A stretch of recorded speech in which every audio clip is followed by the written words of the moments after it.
Herman Cain passed away in July from the coronavirus. And in all seriousness, a really sad loss. He wasn't that, he wasn't that old. It was a pretty surprise. Yes, it was a surprising loss, I think, to a lot of people. He had battled cancer. He had survived that, and then coronavirus took him in July.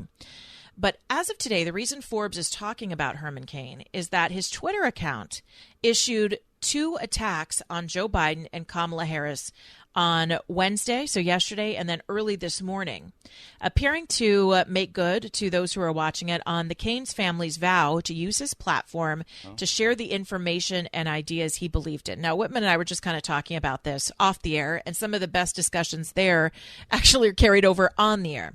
Is it appropriate? And we can put politics in this if you want, or we can take it out of it, but is it appropriate if someone who has a large following, a platform, a powerful presence on social media, is it appropriate after they pass for their family, their company, whatever it might be, to carry on their legacy? 855-785-8255 is the number to call. Whitman said it was weird and creepy, and I said, it is a little creepy, but I also think if it makes the family feel like they're doing something to honor their legacy, then go for it. Tweet away. I think it pays tribute to his life's work. Okay. You asked the question, Herman Cain, who passed away in July, right? A tweet came out. It's from Herman. A couple of them, yeah. A prolific tweeter. I will say to you in all seriousness, we're asking, and I have the answer on the morning answer. I promise you I have it. Is it inappropriate to be tweeting post-mortem in death as Herman Cain? I mean, to suggest that Herman Cain this morning tweeted.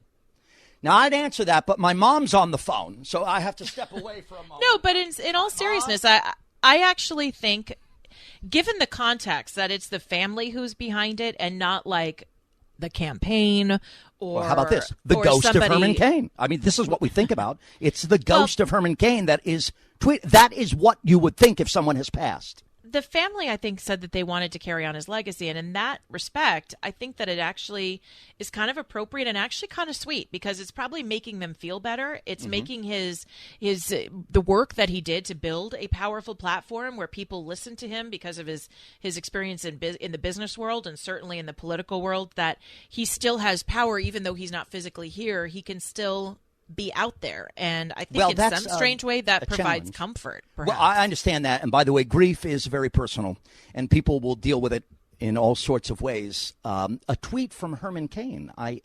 mean, it's kind of a big story, and the integrity of the internet, and sort of look.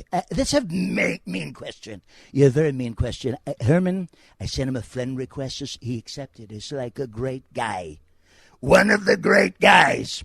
Herman is pending a Facebook friend request, and I mean sort of like, Herman, respond. Herman. It's odd, and it's uncomfortable. But to tweet as Herman Cain begs this conversation with all due respect to a grieving family. Where's my request, Herman? I mean, I sent you an email. Did you read it? All right, Mark is waking up with the morning answer and all of this craziness at 855-785-8255. Mark, is this strange? Is it creepy? Or do you think it's the family just carrying on the legacy of Herman Cain? I think they're just carrying on the legacy. This is very similar to me to the Howard Jarvis Taxpayers Association. It's a little different. Carrying on his legacy. That's true. You said, is your name Mark, sir? Yes. Okay, it's a little different from you, and I'll identify how it's a little different. You're on the phone, right? I mean, you called us, correct? Because you're alive. Right? Mark. Maybe I did it. They said Whitman can turn them off. I just did it in real time. Okay, so put Mark in the Herman Cain category. A lot of responses being generated from the world of rigmarole. That goes right into the best and the worst of the week, because us getting contacted from the other side, pretty big deal. That's by the way, I hand it to the caller. When I've lost an argument, I'll give it to the guy. Said I'll get Whitman on this one. I'll play dead. I'm not going to answer that morning He's Doofus. right, though. He's right, though. He is right about the Howard Jarvis Taxpayers Association. They carry on his legacy every single day. My goodness, they're carrying it on right now as we get ready for some pretty crazy propositions. I'm sorry, William, I killed the caller. You did not. William, you said there's another call standing by? Well, for right now, he's got about 8 seconds. Get to him. All right, go ahead.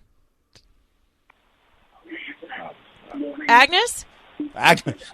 Oh, Hednick. Hi, Hednick. Welcome to the Morning Answer. Good morning. Good morning. We have no internet connection with our home studio today. It's a little crazy, but you're okay. Hednick.